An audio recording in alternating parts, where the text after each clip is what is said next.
Dan Bongino is the host of Unfiltered on Saturday nights. Dan, if you're a Pennsylvania resident and you're a Democrat, right, do you think John Fetterman can fight effectively for you in the U.S. Senate? No, I mean, it was tough to watch last night, Jesse. I mean, I can be a smartass on the network a lot, but, I spent a lot of time.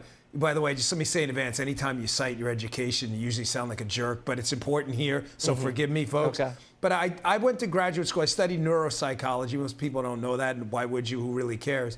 But I have some experience in the space, and this guy's in a lot of trouble. I mean, to have a cerebral incident like that, a stroke, is a serious thing. That's not the kind of tissue that just automatically regenerates. It's not like getting a cut on your skin where you're just going to maybe get a little bit of a scab. Brain tissue reacts differently. The guy's in a lot of trouble. I mean, you can see it last night. It looks like he's having some kind of processing issue. And not just that, it appears he not only can't process language, but has a problem actually speaking himself. In other words, taking what's happening in the computer and moving it to the muscles of the mouth.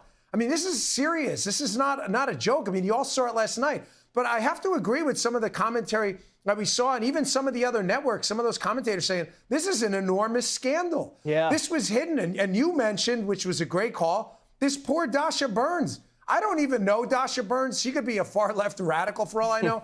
But she goes on a mainstream media network and says, hey, listen, I interviewed this guy, and she was very nice about it. She goes, he appears to be having significant problems, and they try to cancel her. They did. For Jesse, here's her the own kicker. colleagues for tried doing to cancel journalism. Her. Yeah.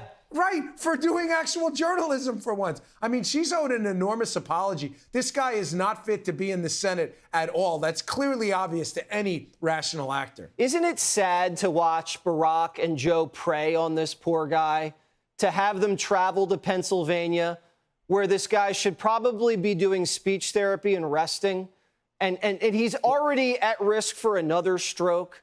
And to put him out there and to say, rah, rah, everything's fine, everything's normal. I mean, that's predatory. I mean, listen, I'm trying to handle this in the most professional manner. You're doing a very good job. I'm a Christian.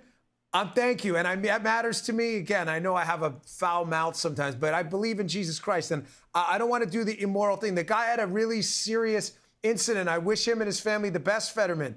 But folks, you don't find it a little weird that Joe Biden, who's clearly suffering from some form of a frontal lobe deficit himself, this isn't strange, is going out there to do a rally with Barack Obama for another guy suffering from some kind of cognitive deficit? I mean, folks, listen, again, I say this with a pure heart. I mean it. I don't agree with their politics. I'll fight them to the day I die on this communist streak in the left party and on the left.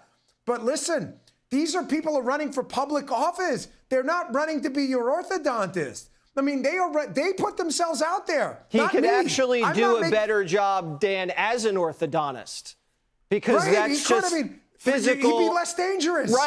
Right. I mean you need to be able to listen and speak. Yeah, it's out of control. This guy could be the deciding vote on a potential war declaration or more. I mean, this is serious stuff. I mean, come on, man. Yeah. Again, he's not running to be your local dog catcher. They think you're idiots, the left. No, I mean, I think Dan and we probably have the purest hearts of anybody here at Fox News. And even Dan and I feel bad for John Fetterman or not mocking John Fetterman. We just want him to get better. That's how bad it is. That's how bad. Yeah. We're not even making fun of Democrats here. We're feeling bad for them. Jesse, I got to add one more thing, quick. The Democrats do think you're idiots on the line of your segment, but how about Whitmer saying that she only closed down the schools for 3 months, as if the parents who saw their kids at home are confused. They're like, hey, Tony, who's that kid in the kitchen? Is that our son? No, Gretchen Whitmer said he's in school. This is how dumb Democrats think you are. Hey, I only closed the schools for 3 months. Parents are sitting home like, really? I saw little Bobby in my kitchen on a Zoom. Who do you think that was? Yeah, 1 week with Bobby running around the kitchen felt like 3 months. I guess so. All right. They think you're stupid. Of course. Dan Bongino, who went to graduate school. Shockingly.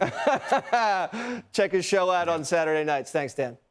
Thanks, man. Hey, Sean Hannity here. Hey, click here to subscribe to Fox News YouTube page and catch our hottest interviews and most compelling analysis. You will not get it anywhere else.